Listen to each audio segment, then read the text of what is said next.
Morning, church. So those of you who haven't been around Harvest for Christmas yet don't know this, but I really only have like one pet peeve, bugaboo in my entire life, only one. I never rant about anything, much at all, ever. But at Christmas, those of you who've been around for a while know that I have this thing about the nativity scenes and the accuracy of it, subject to what we read about in the scriptures and kind of peeling away all the tradition that we have around it. So I thought we would start today because we're going to talk about the Magi, and I have this thing about the Magi. And so I thought we'd start today by setting up a more biblically accurate nativity scene. Does that sound good? So first of all, the first problem is, so we have this stable. It probably wasn't a stable. But that's fine. We can go with this. That would only be speculation. But did you know that, like, on the night Jesus was born, the star doesn't figure into the story? You know that, right? You're like, I think this guy's a heretic. No, it's not. Read the Gospels. I am not. The star does not figure into the story the night of. What does figure into the story, of course, let me set these guys aside, but we know that we had some shepherds that came by that night. I have two of these shepherds. Here's another one here. We know the shepherds came because the angel came and announced to them. I have an angel here. You know that it's an angel because it has wings. Okay, we'll just go with that. So, but the angel actually, did you know the angel doesn't actually appear at the nativity scene? If you read the scriptures, you know it's always there in all the storybooks and all the movies, but the angel went to the hillside. The angel talked to Joseph in a dream. The angel talked to Mary directly, and the angel went and talked to the shepherds, but never actually shows up for the event. And so, but we'll put it there because at least it happened within the same time period in the same neighborhood, so we'll allow the angel to be there. And then we have, Mary's here somewhere. Here's Mary. We'll put her in there. She was definitely there at the birth. And we have some animals. Do you know there's no actual indication that there were any animals there, but it was in a stable and there was a manger, so it's fine, whatever. And then baby Jesus is here, right, in the manger, and no Joseph. I think Joseph must have been out getting more swaddling cloths. Come on, that was funnier than that. It was. I worked hard on that. All right, and then we got these guys, and I don't know why there's three, because the Bible doesn't say there were three. But we have three. Can I toss this to you? Sorry, thanks. But we have these three Magi, or these three wise men. We'll talk about that later. But they were not there that night. They didn't show up. There wasn't an angel and all the shepherds and Mary and Joseph and the little drummer boy and the Magi. It wasn't like it didn't all come together in one night. And we're going to talk about that later. But Evie, do you mind giving me a hand here for a second?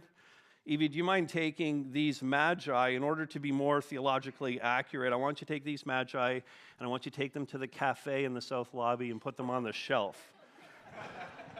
Thanks, Evie. And we're going to leave them there because on the night of Jesus' birth, they were far, far away, and it was going to take some time before they would ever get to Bethlehem, and a lot happens in the meantime, and that's what we want to talk about today. We want to have a theologically gospel-accurate nativity scene as we continue in this series that we've called a Five Guys Christmas, and we look at another group of guys called the wise men or Magi, depending on the translation of scriptures that you have. And the way they're depicted in nativity stories, and you're already picking this up. If you've been here for a while, you know that we talk about this from time to time. But the way they're depicted in the nativity stories is encumbered with all kinds of tradition that has been added after the fact, not part of the biblical account. But what we know about the Magi is so profound, and it points to God's good and gracious intervention, a shocking intervention into the world to provide a way of salvation for humanity. And what we see in the Magi, in their story, the details we do have, the important details that we can lock down and say, this is Scripture. What we see in the Magi is an approach to God that compels from us worship and adoration of the Savior and King. And we're going to ask the question, as we look at the text today, we're going to ask the question of ourselves, what does it mean to bow to the King? That's what we see the Magi do. we need to ask that question for ourselves and come to some conclusions. What does it mean to bow to the King? And so I'm going to read Matthew 2, the first 12 verses, and I'm going to tell you right now, these are the only verses we have about the Magi in the entire Scripture. Everything we know about the Magi from the Scriptures right here in this passage. I'm going to read it right now. Matthew 2, beginning at verse 1. Now after Jesus was born in Bethlehem of Judea, in the days of Herod the king, behold, wise men from the east came to Jerusalem, saying, Where is he who has been born King of the Jews? For we saw his star when it rose, and we have come to worship him. When Herod the king heard this, he was troubled, and all Jerusalem with him. And assembling all the chief priests and scribes of the people, he inquired of them where the Christ was to be born. And they told him, In Bethlehem of Judea. For so it is written by the prophet, And you, O Bethlehem, in the land of Judah, are by no means least among the rulers of Judah. For from you shall come a ruler who will shepherd my people Israel. Then Herod summoned the wise men secretly and ascertained from them what time the star had appeared. And he sent them to Bethlehem, saying, Go and search diligently for the child, and when you have found him, bring me word that I too may come and worship him. And after listening to the king, they went on their way, and behold, the star that they had seen when it rose went before them until it came to rest over the place where the child was. When they saw the star, they rejoiced exceedingly with great joy. And going into the house, they saw the child with Mary, his mother, and they fell down and worshipped him. Then opening their treasures, they offered him gifts, gold and frankincense and myrrh. And being warned in a dream not to return to Herod, they departed to their own country by another way. All right, on the screen in your notes, you're going to see this, and this is what we want to lock down. We've asked the question already. As a believer, I must bow to the King, having these four things that we see in the Magi. This is what I want to have. And we're going to see this first. We want to have a sincere longing to be with him. Now, as I said, these 12 verses are everything we know about the Magi's visit to Jesus. We know more about the Magi from historical records, but notice that this visit came. We want to lock down the timing and figure out why it is that the Magi aren't here and the Magi are out in the south lobby right now. The visit came, verse 1, notice it came after Jesus was born in Bethlehem of Judea in the days of Herod the king. And when it says after, it means sometime after. It didn't happen right away. They weren't all there together. From verse 8, in fact, by this time we find out the word that is being used to describe Jesus is the word child, not the word for baby or infant, but the word child. Jesus, by this point, this would be a word that would be used for a small child or a toddler. I don't like using that word for obvious reasons. I don't like the word toddler.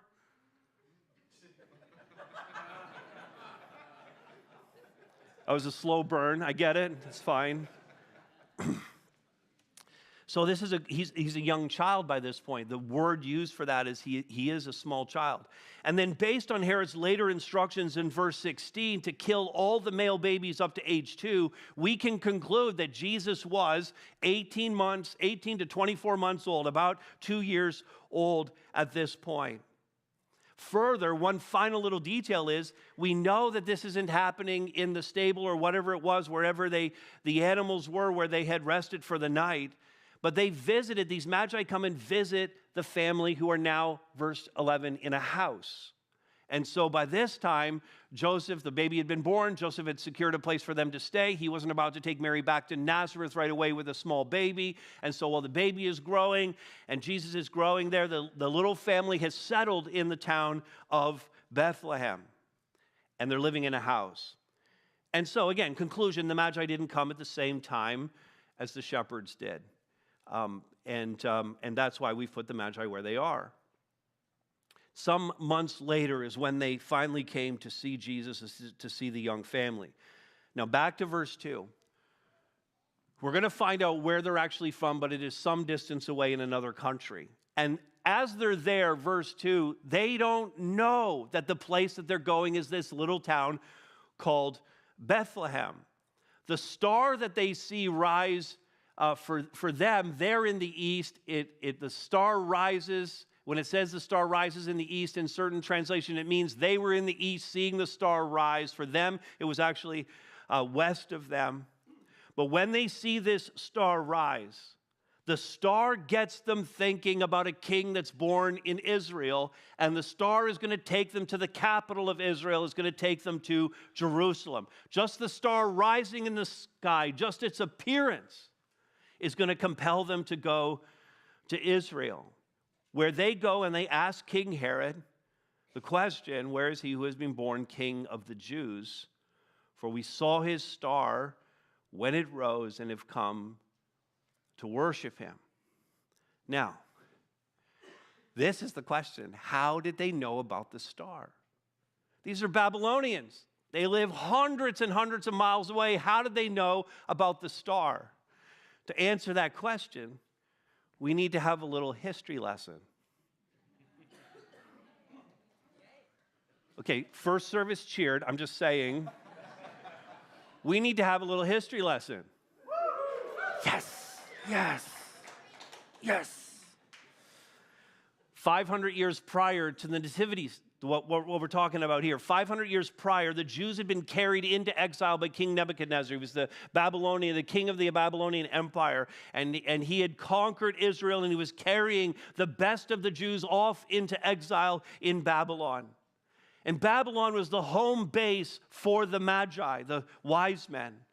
These Magi throughout Babylonian history had been both astronomers in the sense that they would study the cosmos and they would try to understand it from a scientific standpoint, studying the movement and the courses of the stars. They were not just astronomers, though. They were also astrologers in the sense that they were then looking for those stars to read something out of them, to get a sign and to predict things that were going to happen on earth. Now, we can look at that as Christians and go, well, that's wacky, and why are people doing that, and horoscopes, and yada, yada, yada. We can do all of that, but at the very least, let's commend the search. Let's commend the fact that there are people who are looking into the creation to try to figure out, why are we here, and what's our purpose, and who really are we, and how does it all fit together? We can commend them at least for searching. And then they have this blend, this crazy blend of both science, astronomy, and this religion philosophy of astrology. And that combination in that culture at that time of history gave them power and knowledge to influence kings and kingdoms. In fact, they were advisors to rulers of various kingdoms and empires, and they were considered in antiquity to be, and this is a key word when describing the Magi, they were considered to be king makers. They were king makers because of their influence. They would steer decisions and control successors to thrones. They were intelligent. They sought knowledge. They were educated, scholarly. They were wealthy and influential over centuries of human history. And it's speculated from this, and it's not a difficult speculation, but 500 years prior to the Nativity, the Jews are leaving Israel, and they're carrying with them some of the cultural things that are most important to them, not the least of which for a Jew would be the Torah. They would carry with them the Hebrew Scriptures. And you can imagine them setting up in Babylon and setting up their communities and having places where they could still meet in makeshift synagogues so they could still hear the reading of the Torah. They could still learn about Yahweh, their God. And the Magi, seeing these peoples come in, Israel wasn't the only country that was conquered and peoples that came, but the Magi from each of these peoples who would come and the writings that they would bring, the Magi would want to learn because they were scholars and they would love to investigate and learn new things. And as the Jews came bringing the Torah, you can imagine the Magi saying, we got to read their book and we got to learn everything we can about the Jews. And so read they did. And they worked through the Torah. And they got to the fourth book. These are the first 5 books of our Old Testament. And they got to the fourth book, the book of Numbers. And they came to chapter 24 and verse 17. And here's what they heard. Here's what they read. I see him, but not now. I behold him, but not near. A star shall come out of Jacob. Now, I'll read the rest in a minute. But you can imagine, like their spidey senses just go off as soon as they see the word star, right? Like the Magi spidey senses are going crazy because they just read about a star. And this is the thing. Stars are the thing that excite them more than anything. A star shall come out of Jacob, and a scepter shall rise out of Israel. Now, what's crazy about this prophecy, if you go back to the book of Numbers and you read that whole section, several chapters of the book of Numbers, that this is a prophecy that is spoken by a guy named Balaam. And Balaam is not a worshiper of Yahweh. He's a false prophet. And he gets hired by the king of Moab because the Israelites are making their way to the promised land, and the king of Moab's not excited about them coming through his land. And so he hires Balaam to put a curse on the Israelites. And every time, 3 times, Balaam opens his mouth to pronounce a curse on the Israelites, and 3 times blessing comes out. Try as he might, Balaam can't put the curse, and the king of Moab's losing his mind because he's paying this guy to do a job. But he can't do it. And that's the prophecy. One of the prophecies that Balaam delivers is about a king who's going to come and a star that's going to rise to announce the birth of the king who will shepherd the people of Israel. A pagan false prophet delivers this prophecy, and pagan astrologers in Babylon are the ones who receive it and see it fulfilled. It's a prophecy about a star. And for 500 years, they're so jazzed about receiving this prophecy and reading in the book of Numbers that for 500 years what they do is they teach the next class of Magi, and they teach the next class of Magi, and all the way through 5 centuries of keeping the memory alive about this verse in Numbers in the Torah. And they did it until that star appeared over Jacob, over the people of Israel. And being kingmakers, they saddled up and they traveled, no doubt, with a very large entourage of Magi and servants and security. This is where the star figures in, because the star is entirely tied to the Magi story, and it's not tied to the night that he was born in the sense that the shepherds didn't see it and they didn't notice it and Mary and Joseph didn't, and it wasn't part of the narrative that night. But it's very likely that the star did appear that night to announce the birth. But the Magi, being hundreds and hundreds of miles away and needing to travel with a large entourage, would have needed many, many months to prepare for this journey. And in their mind, there would have been no rush to get there. But it would have taken a long time to prepare because, listen, I know we have 3 Magi. I know that that's tied to the gifts, and we'll talk about that in a moment. There was likely more Magi than just 3. And they would have had their servants, and they would have had their cooks, and they would have had servants who would have carried packs, and they would have had all kinds of pack animals, and they would have needed servants that took care of the animals, and they would have needed soldiers and security to go along with such a large caravan. And because it was a large caravan, it would have taken forever for them to journey through the Fertile Crescent, up from Babylon, and then back down into Israel. And so this is a big deal. This caravan from the east, it would have created a stir in Jerusalem.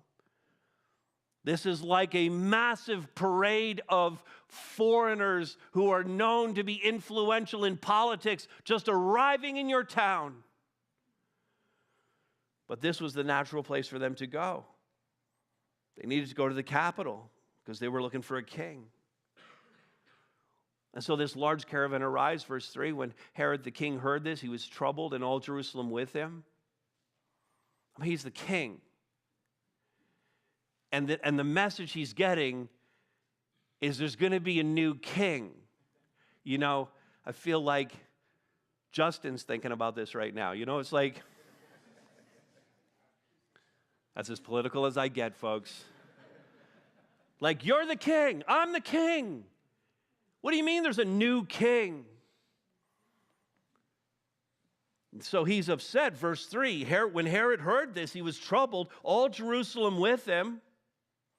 This new king is a threat to his power, to his throne. Not to mention the fact that Israel at this point is under the Roman Empire, and there's an emperor in Rome who doesn't take kindly to other kings rising up. Everyone knows when they come into town, everyone knows they're Magi. And everyone knows what Magi do. They're kingmakers. Anyways, Herod receives them because he doesn't want to show his cards. He needs more information. And so, verse 4, he calls together the chief priests and the scribes to answer their question. He asks them where the Christ, the Messiah, was to be born. Herod knows enough of the prophecies to know that it relates to a promised one. He knows the scriptures point to a promised one, a Messiah, a king. And then he asks the scribes to let him know more of the details. Where exactly is he going to be born? Verse 5, the answer comes in Bethlehem of Judea. Bethlehem, by the way, 9 kilometers from Jerusalem. It's very close. 9 kilometers from Jerusalem. The scribes quote the prophet Micah, chapter 5, verse 2, saying this. This is verse 6. And you, O Bethlehem, in the land of Judah, are by no means least among the rulers of Judah. You're such a small little town, but you're not. For from you shall come a ruler who will shepherd my people Israel. Speaking of the Messiah. So he gets this information, verse 7. Herod then pulls the Magi back in for a secret meeting that no one else is going to hear. And he finds out, he asks them a question. When exactly did this star appear? Now, why does he ask that question? Because it had happened so many months before, and Herod's trying to figure out the age of the child so that he can hatch his plan that you read about in the next verses of chapter 2 in Matthew, where he's going to go and kill all the male babies, certain age, all the children a certain age down, 2 years old and under, because of what the Magi had told him. And so he sent them to Bethlehem, verse 8, saying, go and search diligently for the child, and when you have found him, bring me word that I too may come and worship him. He has no intention of worshiping him, does he? His intention is only malicious. Now, what's exemplary in this account, as I read this, and I think about the history behind it and who the Magi were, what's exemplary to me is that from 500 years prior, and all the Magi that existed through all the generations, down to this moment in history, that they had this longing inside of them to preserve this information, a longing to see this king when he arrived, and then to make the long and arduous and very expensive journey from Babylon to Israel to see him. And based on that little nugget of information that we can distill about the Magi, based on that alone, I have one question for you. Is your longing to be with Jesus so deeply held, so gripping of your soul, that you would give up anything to be with him? Does your heart ache at times to be with Jesus? Do you feel, as you live your daily life, I had a conversation with someone yesterday about this, but do you feel as you live your daily life the dissonance between you as a Christian and this world that we're living in? The dissonance that says, I don't really belong here anymore. That I'm longing more than anything else to be with Jesus. Because I don't quite fit here. I'm not a citizen of this world. I'm a citizen of a heavenly kingdom. I'm a resident alien here on earth as a Christian. That dissonance, every Christian should feel that. I don't belong here.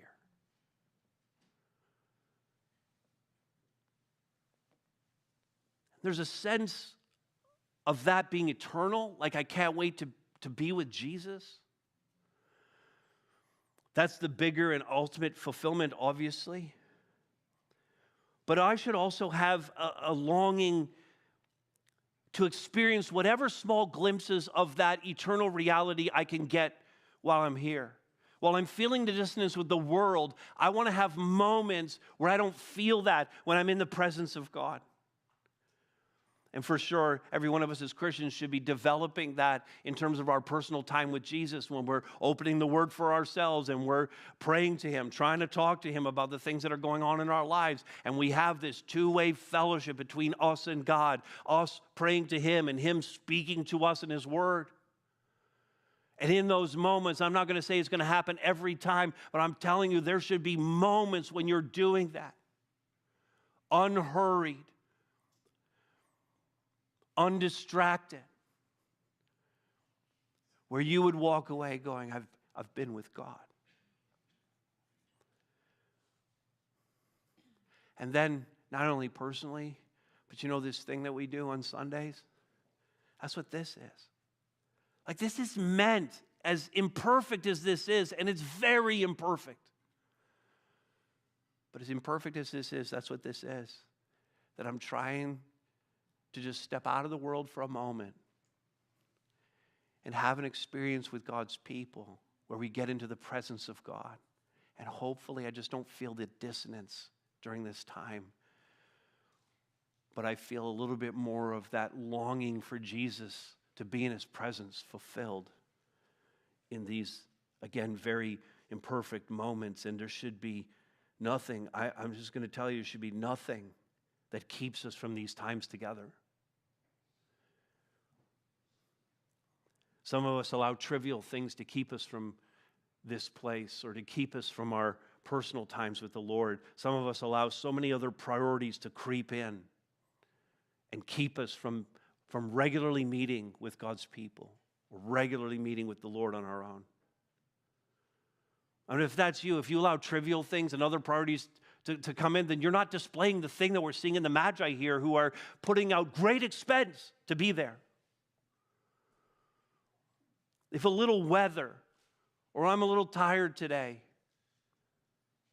or any of the slightest excuses we might use, or kids' sports, or whatever it is, if these things keep us from worshiping Jesus, then you don't quite get what these Magi were feeling and the extent to which they were willing to go to be in the presence of the King. A sincere longing to be with Him, as imperfect as it is.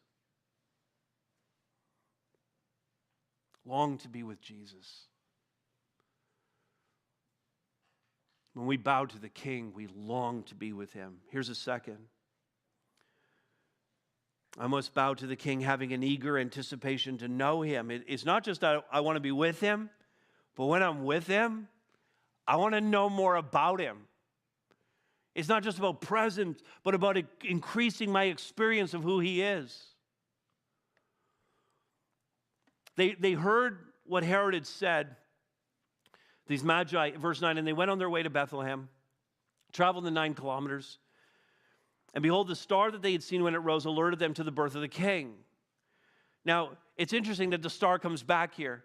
So what we understand about this star is that it rose, they saw it, and the rising of it told them to go to Israel.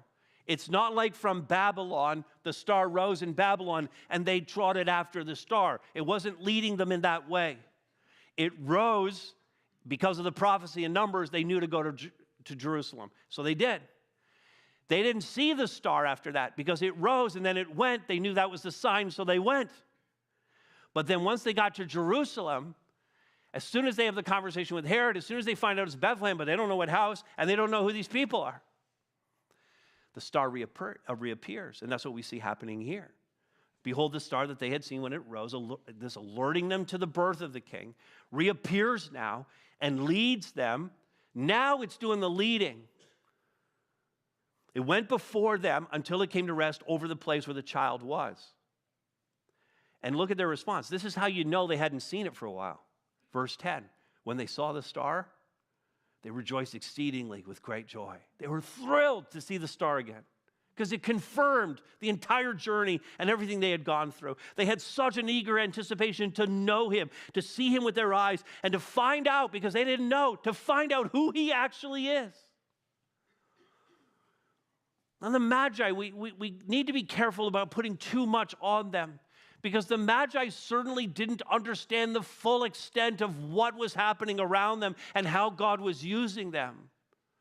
They didn't know where all of this was going. In fact, no one did. Mary and Joseph didn't know where it was going. The shepherds didn't know where it's going. They were just taking the steps that God had put in front of them in the moment. They were doing what they needed to do to find out more. Of all the things that are happening here, there's so many things happening in the church right now that are so encouraging. And I'm encouraged by what God is doing in this place. On Sundays, just so you know, I basically have two jobs on Sundays. My first job, you're seeing me do it right now, is I bring the word. My second job is I go to Guest Central at the end of this service and I greet newcomers to our church. And that's a big priority for us, to have those conversations and meet new people and put a gift in their hand. Listen, in the last month to a month and a half, I have had so many conversations with people who are not yet believers. Maybe some in this room that we've talked over the past several weeks, and who are saying to me things that make it sound like you're just like these Magi. You're taking the steps that are right in front of you. You're sensing something big is happening in your life. You're wanting to read the scriptures and find out. You're wanting to be with God's people and experience what's going on here. You want to get in conversations with people. You want to do studies because you're on a journey, a spiritual journey to find something out about God, and you don't know where it's going to take you. The Magi certainly did not know where all of this was going, but they're taking every step they need to take to find out. Now, from the data we have, we can't even really say that these Magi are believers. And by believers, what I mean at the time is that they would have been like converts, proselytes of Judaism. We don't really have any sense that they were Yahweh worshipers. They're simply taking steps that were put in front of them by Magi from hundreds of years prior. They are seeking. They are being led by God to fulfill His will. They are being used by God to tell His story. And that's all God asks of any of us, wherever we are right now.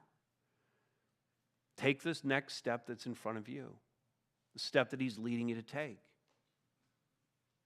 Now we know more. We know more than the Magi. We've been given the whole story. We have the gospel in our hands.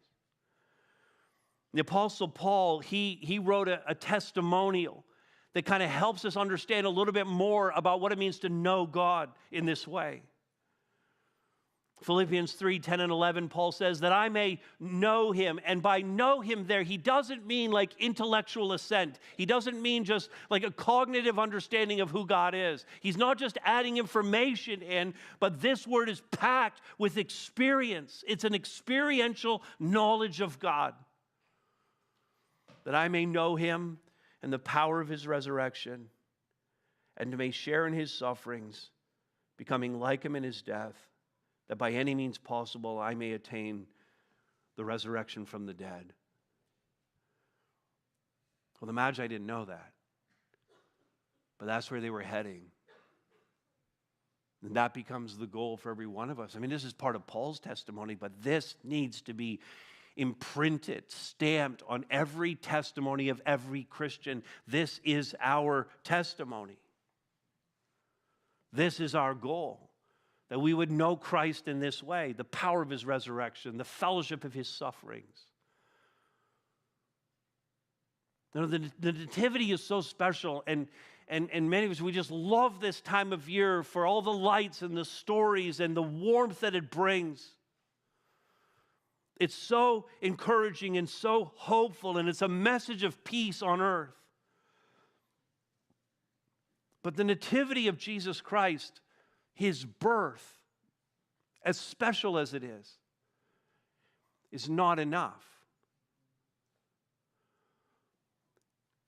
The incarnation of Jesus is a step in the journey that leads to the cross. It leads to His suffering. It leads to His life given in our place. And it leads to the glorious resurrection that defeated sin and death and gives us the opportunity to have a relationship with our God. And so when we say that we're eager to know Him, That's what we mean. To know him in his power and glory. To fully experience who he is and everything that he's done for us. Again, the Magi didn't know all of that. But God had them pointing in the right direction for their sake and ours. He had them pointing to the cross and to the empty tomb. He had them pointing to the salvation that God was offering to the world through his Son, Jesus Christ. And like the Magi, if I want to know him, I have to bow to him. Here's a third. I have to have a generous offering to give him. So these Magi arrive in Bethlehem. The star lights the way. Verse 11, they went into the house and they saw the child with his mom, and they fell down and they worshiped him. They honored him as a king, this little boy. The kingmakers of that period in human history, kingmakers from a pagan country, kingmakers who are Gentiles, not Jews, are used by God to acknowledge the king who would be the savior of the world. And what's awesome is they don't come empty-handed. They come with gifts, understanding that in bowing to the king, they need to honor him with gifts. Verse 11 continues, opening their treasures, they offered him gifts, gold and frankincense and myrrh. Gold is obvious, a precious metal. Frankincense is incense. Myrrh is a spice. A lot has been written about the various gifts and the symbolic nature of them. I don't know about any of that. It's not in the passage to the scriptures. It's enough to mention what they are without telling us that they have any symbolic meaning.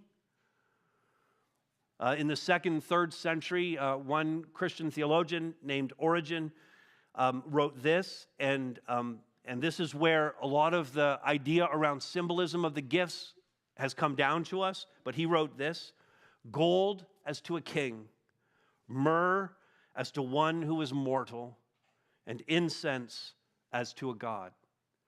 And in that, Origen's right to say, like, he's capturing the essence of who Jesus Christ is. It's a beautiful Christology that we have in these three gifts. It speaks to who Christ is and what he would do for us. But it's not in the text. It's nice. You can tuck it away, but you can't really preach it strong because we don't know. But what we can say about the gifts is this: they were very, very expensive. These were valued gifts at the time. And from the text, what we might conclude from that, why did they give these gifts? What did Joseph and Mary do with these gifts? From the text, we might conclude that this sudden wealth given to Jesus' family funded their trip to Egypt. We read about that in verses 13, 14, and 15. Joseph was a poor man. He has to get out of Bethlehem fast. Herod is coming down with his soldiers to kill all the babies. God warns him to get lost. He's got to go to Egypt. He can't afford to go there until the Magi show up and give him the financial wealth so that he's going to be able to do that. God provided for them through the generous offering of the Magi. Now, without making too much of this, we see throughout the Bible principles and examples of giving and how it represents. Giving represents an act of worship. If we're talking about bowing to the king, we have to talk about bowing to the king with something in our hands. We don't come empty-handed. It's an act of worship on the part of every believer. Because when I attribute worth to God, that's what worship is. I'm attributing worth to God. God, you are worthy. When I attribute worth to God, I do so by giving back to him what he has so kindly given to me. And so the Magi model that. And I thought it would be helpful to us to just put down very quickly 4 principles of worship, giving as worship, 4 principles that we see embodied here in the Magi. And you can jot these down and then say, like, is this me? So 4 questions. Is your giving, first of all, is your giving to God as an act of worship? You know, sometimes we hear people and they're like, well, I don't really give to the church, or I don't give much to the church because, you know, I give to this charity or I give to that charity. I have my favorite cause, and so I kind of count that. And then I pay for my kids' Christian school tuition, so I kind of count that. And we're giving ourselves excuses to pay for things that we want to do rather than just giving it to God as an offering and an act of worship. And we see that modeled throughout the scriptures, that the giving is to God as an act of worship. Here's a second one. Is your giving without condition? Will I let God use it as he pleases? And among those who are in the lower and middle economic brackets, there tends to be more of the, here's my offering, I don't need to know how it's all being used. Here's my offering. And among those who are wealthier and who give gifts, very often what you see is, I would like my name on that. Could I get a plaque? You know, and I would like to have a say in how that is spent. And that's a challenge for those who are wealthy. But all of us need to give without condition, to let God use it as he pleases. Here's a third. Is your giving generous? Is it generous?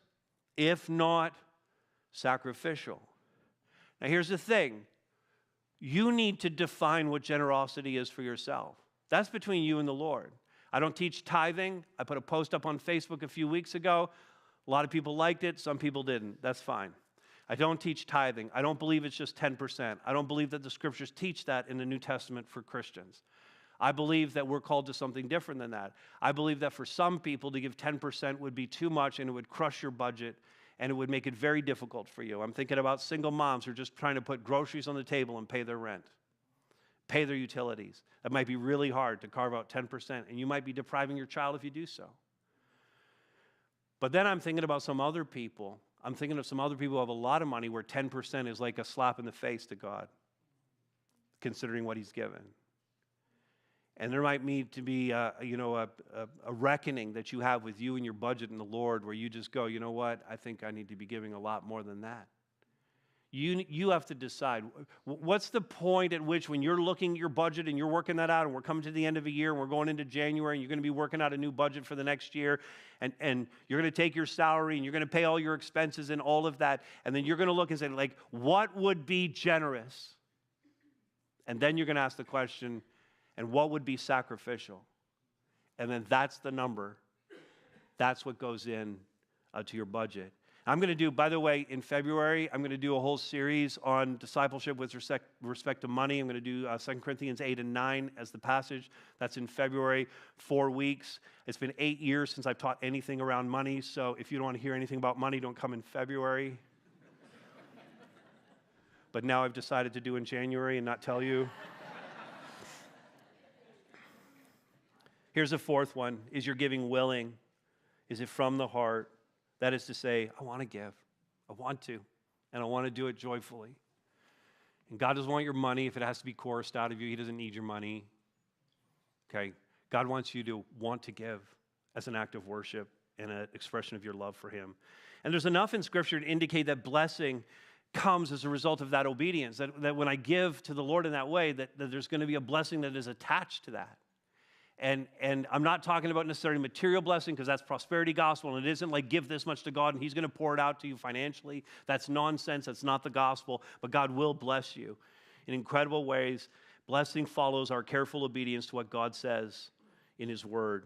And we bow to the King and we bring him our gifts. Here's one more. As a believer, I must bow to the King, having a sensitive spirit to follow him. Notice in verse 12 that having presented their gifts and worshiped him, they were warned in a dream not to return to Herod, because he only wanted to kill this new king. So they, plugged alternate route into Google Maps, and they took one of the other ways to get home to their own country. They showed a sensitivity to the Spirit's leading in their lives. And even in this, they're bowing to the King. In our obedience, in our listening for the Spirit to lead us, we're bowing to the King. And the application for us is almost unlimited when it comes to this. To have a sensitive spirit to follow Jesus affects no less than every aspect of our lives. Do you follow Jesus? In every aspect of your life, are you sensitive, attentive, thoughtful about what God requires of you as a Christian? Now think of it. These Magi get this dream, and they're about to disobey the king of the country that they're in.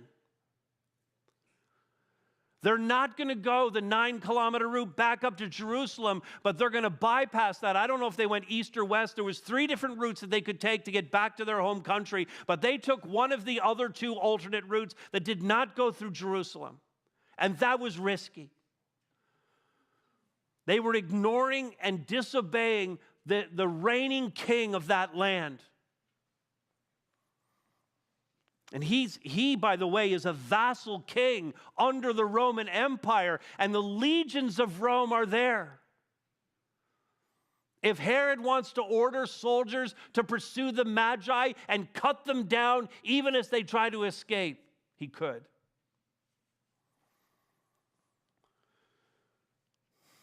What they were planning to do was treasonous and subversive. And given that the whole episode involved a challenger for the throne, it meant that this was an act of aggression against the state. I had to follow Jesus, though. I had to do what God told him to do. And that's what we've been called to as Christians. Do what he tells us to do. Jesus made this super clear. There's no way to escape it if you're a Christian. That we are called to do things that are risky. We are called to do things that will cost us. Jesus, in Matthew 16, verse 24, Jesus told his disciples, "If anyone would come after me, let him deny himself and take up his cross and follow me."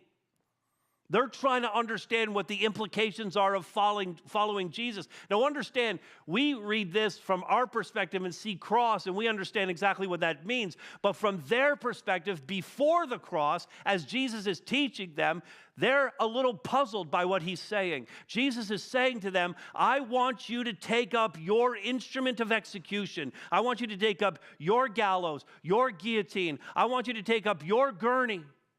I want you to take up your electric chair, and I want you to put you on the chair and throw the switch. I want you to execute you.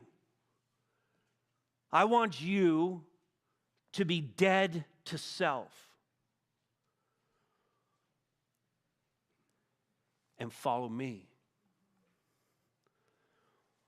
Paul gives a little bit more understanding of that in Galatians 2:20 after the crucifixion resurrection. And again, in a very testimonial form, Paul says this in Galatians 2:20. He says, I have been crucified with Christ. I have done what he told us to do. I've gone to the place of execution with him. Paul died on the cross. It's no longer I who live, but Christ who lives in me. And the life I now live in the flesh, I live by faith in the Son of God, who loved me and gave himself for me. And that's bowing to the King. Have you died to self? Or are you still on the throne of your own heart? That's the 4. And here's how I want to close this. And I'm going to invite the worship team out, and we're going to go right into worship from this, because this is a message about worship. And I don't want you to be distracted by the other things that are going to happen on stage right now. I need you laser focused on what I'm going to say to you in these moments. But the Magi that we've been looking at, they longed for the day. They were eagerly anticipating the moment that they would see the King, that they would bring their offerings, and that they would follow him. Generations of Magi for 5 centuries had watched and waited for the star until they came to this singular moment in history. The Magi were focused, and they were willing to sacrifice greatly to worship the Messiah. Now here's the thing. Attention here. Attention here. Whether you realize it or not, you are a worshiper. I'm not just talking to the people in the room who have Come to Jesus and have faith in him. I'm talking to everyone. I'm talking to everybody who's watching right now. All of you are worshipers. Every one of us is a worshiper. You may worship Jesus, as many in this room do, as many watching do, or you may worship some other small g God, or you may worship self. You may have yourself on the throne of your life, or you may worship one of the many idols that are out there for us to worship. You may worship money, you may worship sex, you may worship power, or you may worship goodness. You may worship family. That might be your God. You may worship friendship and relationships. There's all kinds of things that we can worship. The fact is, everybody worships. Knowing this basic human predisposition, a renowned author, he wrote this. Keep in mind, he was not a Christian. But he said, in the day-to-day trenches of adult life, there's actually no such thing as atheism. There's no such thing as not worshiping. Everybody worships. The only choice we get is what to worship. David Foster Wallace came to that conclusion despite the fact that he was raised by atheist parents. He was raised in a home that didn't believe there was a God, and yet he came to the conclusion that even though his parents said that, even though that was his experience, he knew that everybody worships something. Nevertheless, David Foster Wallace chose the wrong object of worship, or perhaps more accurately, he never found the right object of worship, despite the fact that toward the end of his life, he was actively going to church where he lived in Illinois. He'd gone to a couple of different kinds of churches, and he had settled into one where no doubt he heard the gospel. But he never received it. He was searching and trying to grasp it. And tragically, he took his own life in 2008 at the young age of 46, never having experienced the joy of worshiping the one true God, never having received Jesus Christ as his Savior, never having come to him as the Magi did. Listen again to what he said. The only choice you get is what, or rather who, to worship. Every single person listening to me right now has that choice. You're going to leave here today worshiping something or someone. When the Magi got to Bethlehem, going into the house, they saw the child with Mary, his mother, and they fell down and worshiped him. They bowed to the King. Will you bow to the King?